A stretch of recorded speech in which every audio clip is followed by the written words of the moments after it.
Hello friends, good morning সবাইকে। তো কেমন আছো সবাই? আশা করি ভালো আছো। তো আমরাও ভালো আছি, কিন্তু শাশুড়ি মায়ের শরীরটা একটুখানি অসুস্থ, ওনার এমআরআই করাতে হবে।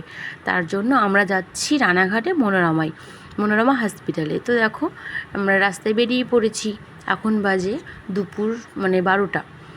তো ভিডিওটা কালকে করেছিলাম, তো আজকে পোস্ট করছি। তো কেমন লাগছে অবশ্যই সবাই জানাবে। তো দেখো, রাস্তার ভিউটা এত সুন্দর লাগছে, তার জন্য ভাবলাম একটা ভিডিও করে তোমাদের সঙ্গেও শেয়ার করি। তো হালকা হালকা বৃষ্টিও পড়ছিল, তো কথা বলতে বলতে আমরা প্রায় চলে এসেছি। তো ফাইনালি আমরা চলে এসেছি হসপিটালে। দেখো, তো এদিকে সোনুর পাপা গেছে গাড়ি পার্কিং করতে, আর আমরা দাঁড়িয়ে আছি। ও আসলে আমরা যাবো ভেতরে একসঙ্গে। আর এদিকে দেখো, আমরা চলে এসেছি ভেতরে, আর সোনুর পাপা এখানে ফর্ম ফিল আপ করছে, যেহেতু এখানে কিছু ফর্মালিটি আছে। তো ফর্ম ফিল আপ করা হয়ে গেলেই আমরা যাব, ওই এমআরআই রুমে যাব। তো এখানে ফোন অ্যালাউ নেই, তার জন্য ভিডিও করতে পারিনি। তো এই পর্যন্তই ভিডিওটা করলাম। তো ভালো লাগলে অবশ্যই তোমরা সবাই মিলে লাইক করবে, একটা কমেন্ট করবে যে কেমন হয়েছে। আর হচ্ছে যে চ্যানেলটাকে অবশ্যই সাবস্ক্রাইব করবে, যেহেতু তোমাদের জন্যই ভিডিও চ্যানেলটাকে খুলেছি। তোমরা যদি সাবস্ক্রাইব করো তাহলে খুবই ভালো লাগবে। তো